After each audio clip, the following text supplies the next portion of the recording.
O que está acontecendo em Brasília agora não é apenas mais um capítulo da política brasileira. É um movimento silencioso, tenso, estratégico, que está levantando questionamentos profundos sobre poder, influência e os limites das instituições. Enquanto a maioria da população está preocupada com o preço dos alimentos, com a segurança nas ruas e com o futuro dos filhos, nos bastidores se trava uma disputa que pode redefinir o rumo de investigações sensíveis e mudar o equilíbrio dentro do próprio Supremo Tribunal Federal. Nos últimos dias, analistas políticos, juristas e comentaristas começaram a observar com atenção o que chamam de uma mudança de narrativa em veículos de grande alcance, entre eles a TV Globo, que passou a tratar determinados conflitos institucionais com um tom mais cauteloso, menos confrontativo e mais voltado à estabilidade das decisões do Supremo. Para alguns, isso é apenas responsabilidade jornalística.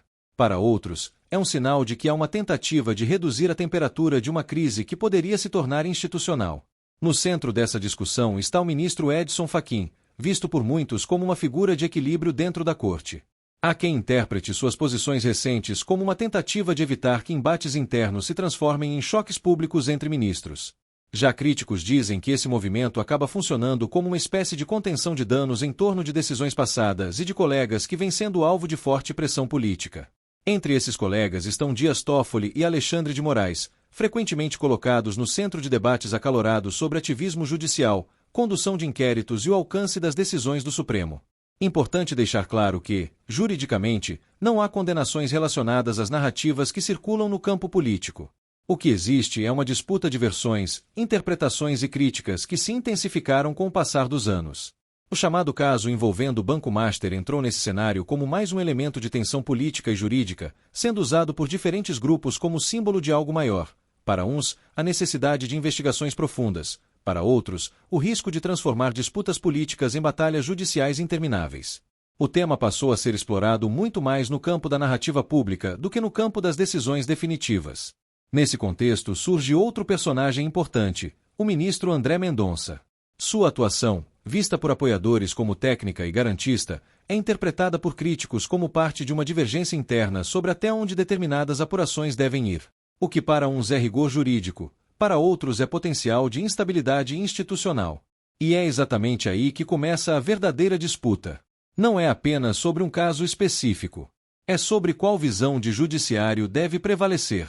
Um Supremo mais expansivo, que assume protagonismo em momentos de crise, ou um Supremo mais contido, que evita avançar sobre temas que possam ser interpretados como politização da justiça. Outro ponto que gerou repercussão foi o debate em torno do chamado inquérito das fake news. O andamento e as decisões relacionadas a esse processo sempre dividiram opiniões. Há quem considere que ele foi fundamental para combater redes de desinformação. Há quem entenda que o modelo adotado levantou dúvidas jurídicas e abriu discussões sobre limites processuais.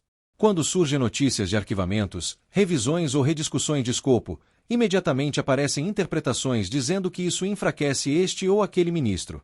Mas, no mundo jurídico, arquivar, revisar ou redistribuir procedimentos faz parte do próprio sistema de freios e contrapesos. A leitura política disso é que transforma atos técnicos em combustível para narrativas de confronto. E é nesse ponto que a temperatura sobe fora dos tribunais. Porque, longe do juridiquês, o cidadão comum enxerga tudo isso como uma grande disputa de poder. Quem manda? Quem investiga? Quem decide até onde vai uma apuração? Essas perguntas, repetidas nas redes sociais, acabam moldando a percepção popular muito mais do que os próprios autos dos processos.